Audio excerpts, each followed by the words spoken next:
नहीं था। कोर्ट में जब जवाब मांगा गया तो मोरबी म्युनिसिपैलिटी के अफसर ऐसे गायब हुए जैसे उन्हें फर्क ही नहीं पड़ता। 15 नवंबर की हियरिंग में म्युनिसिपैलिटी का कोई बंदा हाजिर नहीं हुआ। कोर्ट ने उन्हें एक्टिंग स्मार्ट बोला और चेतावनी दी कि अगर चीफ ऑफिसर नहीं आए तो नतीजे भुगतने होंगे। इसी प्रेशर की वजह से चीफ ऑफिसर संदीप सिंह झाला को सस्पेंड किया गया। फिर 21 नवंबर को सुप्रीम कोर्ट ने इस हादसे को इनॉर्मस ट्रेजेडी कहा। उन्होंने हाई कोर्ट को ऑर्डर दिया कि हर हफ्ते हियरिंग होनी चाहिए। सुप्रीम कोर्ट ने कहा कि रिस्पॉन्सिबिलिटी फिक्स करो और यह चेक करो कि कॉन्ट्रैक्टर की क्या औकात थी कॉन्ट्रैक्ट लेने की, और बड़े अफसरों की जिम्मेदारी कैसे फिक्स होगी, ये सब चेक होना चाहिए। सीधी बात यह है कि कोर्ट ने साफ कर दिया कि यह ब्रिज मौत का रास्ता बन गया क्योंकि सिस्टम ने एक प्राइवेट कंपनी को बिना किसी नियम के स्टेट गिव अवे कर दिया था। इतिहास गवाह है, मोरबी ब्रिज एक्सीडेंट जैसे केसेस में लोगों की जान गंवाने के पीछे हाथ होता है उन लोगों का जो नरम एसी के कमरों में बैठकर मौत की फाइलों पर साइन करते हैं, यानी कि हमारे परम पूज्य बाबू लोग। मोरबी में से जब 141 लाशें नदी से निकल ही रही थीं, तो हमेशा की तरह ये कुर्सीधारी एक दूसरे पर कीचड़ उछाल रहे थे। पर इस बार हाई कोर्ट का डंडा इतना सख्त था कि इन्हें असलियत में अपनी कुर्सी से हाथ ही धोना पड़ा। हादसे के सिर्फ 5 दिन बाद 4 नवंबर 2022 को मोरबी म्युनिसिपैलिटी के चीफ ऑफिसर संदीप सिंह झाला को सस्पेंड कर दिया गया। ये जनाब उस वक्त के सबसे बड़े सूरमा थे जिनकी नाक के नीचे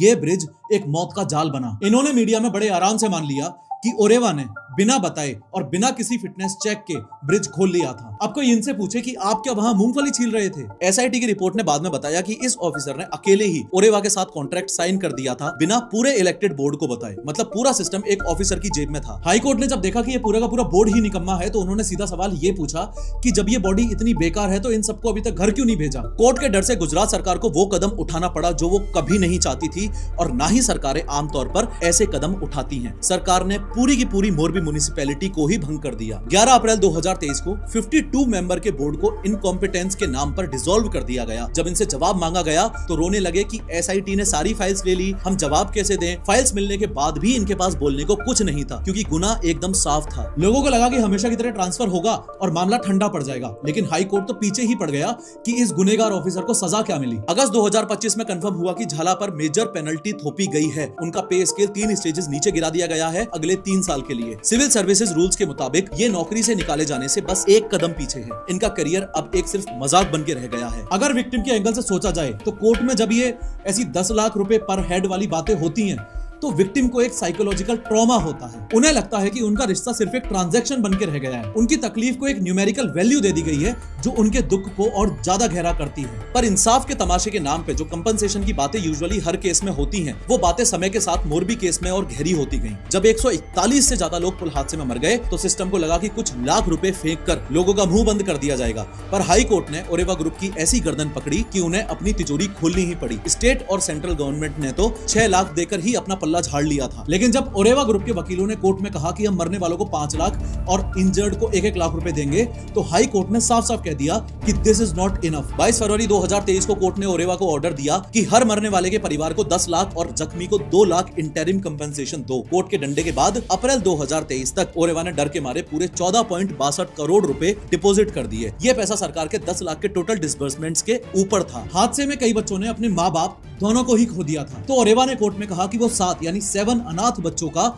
खर्चा उठाएंगे, परवरिश का और पढ़ाई का, जब तक वो अपने पैरों पे खड़े नहीं हो जाते। लेकिन ऑनरेबल जजेस ने साफ कह दिया कि तुम बच्चों को पढ़ाओ या पैसा दो, इससे तुम्हारा लीगल कत्ल यानी कि कल्पेबिलिटी का केस कम नहीं होगा। तुम ये सब करके अपने गुनाहों से एब्सॉल्व नहीं हो सकते। जून 2024 तक आते आते ओरेवा ग्रुप ने एक और लॉलीपॉप फेंका। हर विक्टिम परिवार को 12,000 रुपए मंथली देने का प्रपोजल। पर विक्टिम्स के वकीलों ने कोर्ट में आईना दिखाते हुए कहा कि हर मरने वाले के परिवार को कम से कम 2 करोड़ मिलने चाहिए। परमानेंट डिसेबल्ड लोगों के लिए 50 लाख रुपए और जख्मियों के लिए 20 लाख की मांग की गई। कोर्ट में यह भी सवाल उठा कि ये टूटे हुए ब्रिज को वापस बनाने का खर्चा जनता के टैक्स से क्यों जाए भाई? ये पैसा उस गुनेगार कंपनी और उन नेग्लिजेंट अफसरों से वसूलना चाहिए ना। अब पैसा तो काफी हद तक आ गया, पर क्या 10-20 लाख रुपए से किसी का बाप या बच्चा वापस आ सकता है क्या? हादसे के जस्ट बाद शुरुआत में तो सिर्फ 9 छोटे मोटे स्टाफ को पकड़कर खाना पूर्ति कर ली गई थी, लेकिन 27 जनवरी 2023 को गुजरात पुलिस ने एक 1262 पन्नों की भारी भरकम चार्जशीट फाइल की। इस चार्जशीट में पहली बार ओरेवा के मैनेजिंग डायरेक्टर जयसुख पटेल का नाम अक्यूज्ड के तौर पर आया। जब हादसा हुआ तब ये एमडी साहब अचानक से गायब हो गए थे।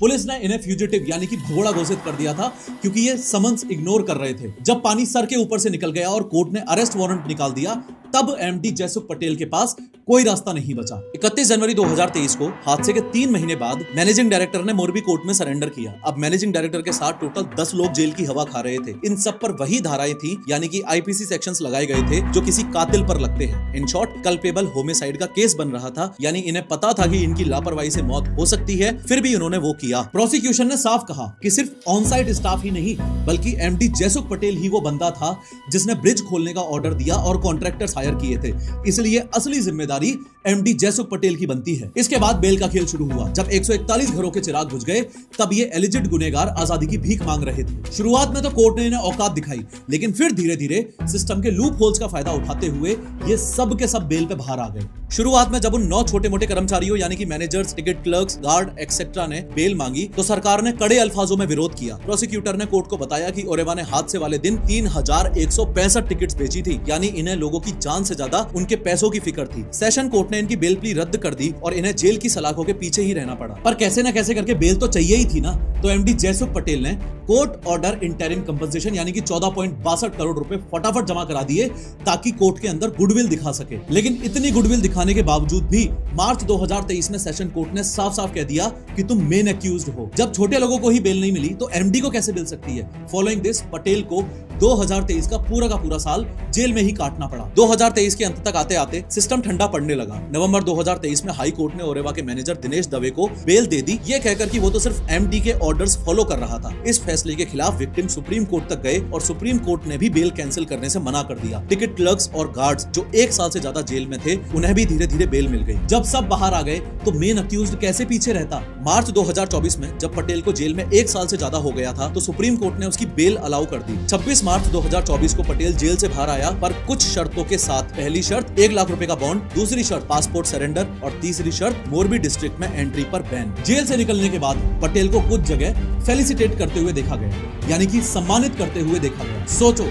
जिस इंसान पर 141 लोगों के मौत का अक्यूज्ड होने का केस चल रहा है उसको लोग सम्मानित कर रहे हैं। ये सब देखकर विक्टिम्स के परिवारों पर क्या बीती होगी, इस चीज का अंदाजा लगाना भी मुश्किल है। मिड 2024 तक सारे के सारे 10 अक्यूज्ड बेल पर बाहर हैं। ट्रायल अभी भी धीरे धीरे रेंग रहा है और गुनेगार खुली हवा में सांस ले रहे हैं। अक्टूबर 2024 तक हालात ये थी कि अक्यूज्ड लोगों पर फॉर्मल चार्जेस तक फ्रेम नहीं हुए थे। विक्टिम्स के परिवारों ने हिम्मत नहीं आ रही और कोर्ट में एक बॉम्ब फोड़ा। उन्होंने मांग की कि इसे लापरवाही यानी कि कल्पेबल होमिसाइड का केस नहीं बल्कि सीधा मर्डर यानी कि आईपीसी 302 का केस माना जाए। विक्टिम्स का कहना था कि जब मैनेजिंग डायरेक्टर और उसके स्टाफ को पता था कि ब्रिज ऑलरेडी सड़ी हुई हालत में है, वहां पे लोगों को भेजना रिस्की हो सकता है, लेकिन उसके बाद भी उन्होंने वहां पे लोगों को जाने दिया, तो ये एक कत्ल नहीं तो और क्या है। विक्टिम साइड ने यह भी मांग की कि सिर्फ लोग नहीं बल्कि पूरी ओरेवा कंपनी को भी गुनेगार बनाया जाए, लेकिन विक्टिम साइड को रुकावट झेलनी पड़ी। मोरबी सेशन कोर्ट ने सितंबर 2024 में ये एप्लीकेशन रद्द कर दी, ये कहकर कि विक्टिम्स के वकील को इंडिपेंडेंटली चार्जेस बदलने का हक नहीं है। पर इसके बाद भी विक्टिम्स ने हार नहीं मानी और गुजरात हाई कोर्ट में रिवीजन पिटीशन डाल दी, जिसकी हियरिंग 2025 में शुरू हुई। आगे जो मैं एक्सप्लेन करने वाला हूँ उससे पहले ये बात आपको अच्छे से पता होनी चाहिए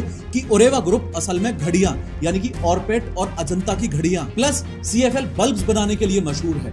उनका ब्रिज बनाने का या सिविल इंजीनियरिंग का कोई पुराना एक्सपीरियंस नहीं था। उन्होंने ब्रिज की मरम्मत यानी कि रिपेयरिंग का कॉन्ट्रैक्ट देव प्रकाश सॉल्यूशंस नाम की एक छोटी सी फर्म को दिया था। ये देव प्रकाश सॉल्यूशंस भी कोई बड़ी इंजीनियरिंग कंपनी नहीं थी, ये छोटे मोटे काम करने वाली फर्म थी। जब विक्टिम्स इंसाफ मांग रहे थे तब मैनेजिंग डायरेक्टर जयसुख पटेल और उनके 6 साथी कोर्ट में डिस्चार्ज एप्लीकेशन लेकर पहुंच गए। उनका कहना था कि उनके खिलाफ कोई सबूत ही नहीं है। एमडी जयसुख पटेल ने बताया कि मैं कोई टेक्निकल बंदा नहीं हूं, मुझे क्या पता ब्रिज की हालत क्या है, मैंने तो काम कॉन्ट्रैक्टर को दे दिया था। इन्होंने सारा ठिकरा कॉन्ट्रैक्टर और पुराने अफसरों पर फोड़ने की कोशिश की। बाकी स्टाफ ने भी कहा कि वो तो बस छोटे लोग हैं और उनका इसमें कोई हाथ नहीं है, लेकिन इन्हें भी झटका लगा कोर्ट से। 29 अप्रैल 2025 को मोरबी सेशंस कोर्ट ने सबकी डिस्चार्ज प्ली रिजेक्ट कर दी। जज ने साफ कहा कि सबूतों की भरमार है और ये ट्रायल तो चल के ही रहेगा। फॉरेंसिक्स और गवाहों के बयान चीख चीख कर कह रहे हैं कि तुम सबकी लापरवाही ने ही 141 प्लस लोगों की जान ली है। विक्टिम्स के वकील ने संजीव नंदा और एलिस्टेयर पेरेरा जैसे मशहूर ड्रंक ड्राइविंग केसेस का उदाहरण दिया कि जब आपको पता है कि आपकी हरकत से मौत हो सकती है, जैसे शराब पीकर गाड़ी चलाना या सड़ी हुई केबल पर भीड़ भेजना, तो वो कल्पेबल होमोसाइड आईपीसी 304 ही तो है। हादसे को हुए 3 साल हो चुके हैं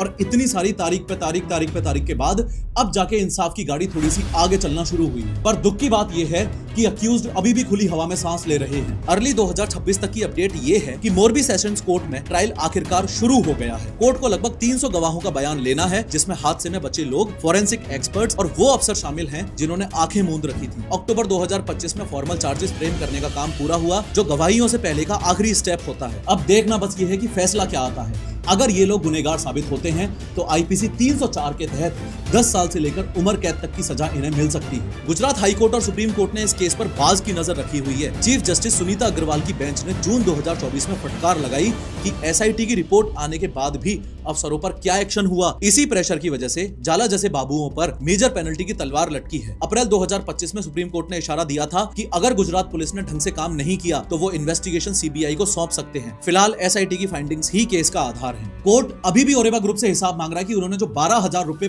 पर मंथ स्टाइपेंड देने का वादा किया था वो असल में विक्टिम्स के परिवारों तक कैसे पहुंचेगा। कोर्ट ने यह भी साफ कह दिया है कि इस तरीके से ये पैसे फेंकने से उनका लीगल जुर्म जो है वो कम नहीं हो जाता। मोरबी की उस खूनी शाम से लेकर आज तक हमने सब देख लिया। बेअसर रेस्क्यूज, एफआईआर का नाटक, अफसरों का सस्पेंशन और ओरेवा ग्रुप के एमडी का ये छुपा छुपी वाला खेल। टेक्निकल रिपोर्ट्स ने चीख कर बताया कि जंग लगी केबल्स और सस्ता जुगाड़ ही इस कत्ल की वजह थी। ट्रायल कोर्ट से लेकर सुप्रीम कोर्ट तक हर जगह फाइलें घूमी, तारीखें आई और नतीजा आज सारे के सारे 10 अक्यूज्ड बेल पर बाहर हैं। इस केस ने यह साबित किया कि अगर हाई कोर्ट पीछे पड़ जाए ना तो बड़े बड़े एमडी और अफसरों की भी कुर्सी हिल जाती है। कोर्ट्स ने इस बार कड़ी नजर रखी, वीकली मॉनिटरिंग की और पूरी की पूरी मोरबी म्युनिसिपैलिटी को डिसॉल्व कर दिया, जो शायद हमारे सिस्टम के लिए एक मिरेकल है। अब अक्यूज्ड तो देखो खुद को बचाने के लिए वो ही रंग अपनाएंगे, भीड़ ज्यादा थी, हमें पता नहीं था, या कॉन्ट्रैक्टर की गलती थी, एक्सेट्रा एक्सेट्रा। पर हम सबको ये बात अच्छे से समझने की जरूरत है कि ये हादसा सिर्फ एक लोहे के ढांचे का टूट जाना नहीं था। ये हमारे उस विलफुल लैप्स का नतीजा था जिसमें लालच, लापरवाही और ब्यूरोक्रेसी ने 141 लोगों की चिता जलाई। इंसाफ की ये लड़ाई अभी खत्म नहीं हुई है। ये केस इंडिया के लिए एक बेंचमार्क बन चुका है। ये देखने के लिए क्या बड़े एमडी और बाबुओं को रेकलेसनेस और नेग्लिजेंस की सजा मिलती है या फिर ये केस भी सिर्फ एक और सरकारी फाइल बनकर लाइब्रेरी में दब जाएगा। ऐसी